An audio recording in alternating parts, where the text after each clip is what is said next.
A few days after his daughter was born, Greg McKeown got a call from a client.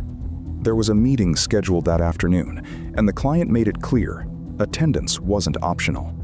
So McKeown left his wife and newborn daughter in the hospital room, drove to the office, sat through the meeting, and realized, looking around the table, that nothing said in that room actually required him to be there. He had traded something he could never get back for something that, in hindsight, meant almost nothing. That moment became the starting point for a simple but uncomfortable question. How many of the things filling up our days are actually essential, and how many of them are just things we said yes to because saying no felt harder? The book's central idea is easy to state and much harder to live by. The way of the essentialist is not about getting more things done. It's about getting only the right things done. Not how can I fit more in, but what is the one thing that truly matters here, and can I let go of everything else? McKeown draws a sharp line between two mindsets. The non-essentialist lives by the belief that almost everything is important, that they can do it all, and that success means saying yes to every opportunity that comes their way. The result, almost always, is a life spread so thin across so many obligations that nothing gets a person's full effort, including the things that actually matter to them. The essentialist, by contrast, starts from a different premise entirely.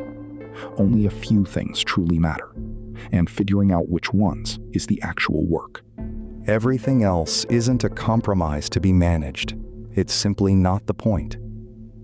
This isn't about time management in the usual sense. It's not about doing the same list of things faster or squeezing one more task into an already full day.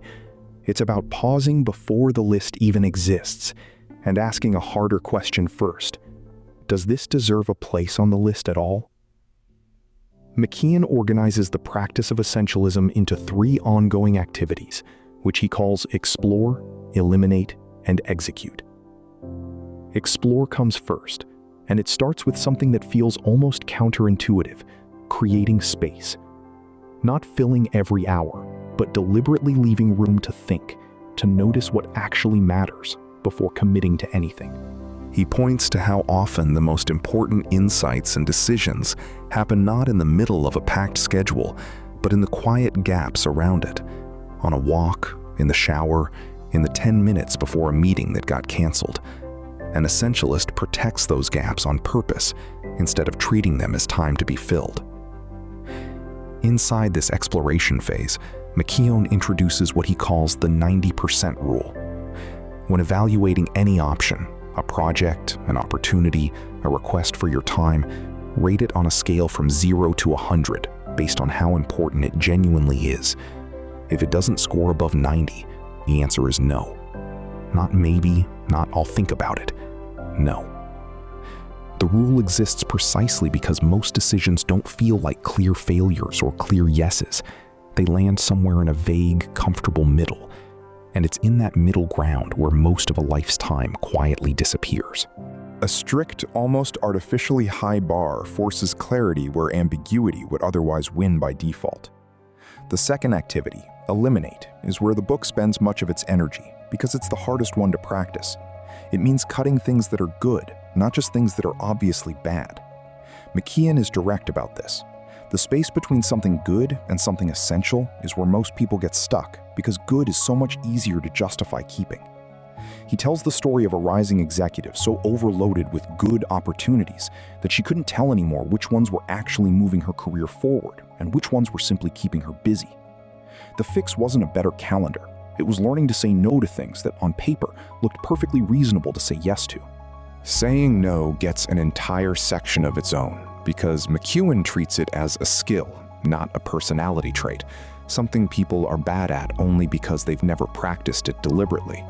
He offers a set of small, almost scriptable ways to decline without becoming someone who's simply unhelpful, separating the decision from the relationship, buying time before responding instead of answering on the spot, saying no with a compliment attached, or simply letting silence do the work instead of over-explaining. The goal isn't to become someone who refuses everything. It's to stop the automatic yes, the one given not because something is essential, but because saying no feels socially expensive in the moment. The third activity, execute, is about making the essential things almost effortless to act on, instead of relying on willpower every single day. McKeown argues for building a buffer, extra time built into any plan for the unexpected, since assuming everything will go exactly as scheduled is, in his words, a way of guaranteeing stress. He also makes a case for starting small. Instead of waiting for the big, dramatic transformation, an essentialist looks for the smallest possible win that moves the essential thing forward today, because momentum built from a small, real step tends to outlast motivation built from a big, abstract goal. One detail McKeown returns to more than once is sleep, treated not as a personal indulgence, but as a direct input into the ability to tell what's essential in the first place. He points out that many high performers wear exhaustion as a badge of commitment, when in fact a depleted mind is measurably worse at exactly the kind of judgment essentialism depends on, knowing what to say yes to and what to let go of. Protecting rest, in his framing, isn't the opposite of high performance. It's one of its prerequisites. Running underneath all three activities is a broader argument about routine. McKeown notes that the environments most associated with sustained excellence, elite athletes, prolific creators, long-running scientific labs, tend to rely less on inspiration and more on structure, a fixed way of operating that removes the daily negotiation over what to do next, because that negotiation is itself a drain on the limited amount of clear thinking a person has in a day. A routine, done well, isn't a cage. It's what frees up attention for the few things that actually require it. By the end of the book, the picture McKeown draws isn't of someone doing less out of low ambition. It's closer to the opposite. Someone doing less so that what remains gets done at a level that wouldn't have been possible while spread across everything else. The trade being made isn't effort for ease, it's breadth for depth. If there's one practical step to take from this today, it's the 90% rule, applied to whatever request or opportunity is sitting in front of you right now. Rate it honestly. If it doesn't clear 90, let it go. Not someday, but today, before the vague middle ground has a chance to quietly claim another piece of your time. McKeown left that meeting years ago, having already lost the thing that mattered most that day. The book doesn't promise that every choice will be that stark. But it argues that most of them are simpler than they feel in the moment.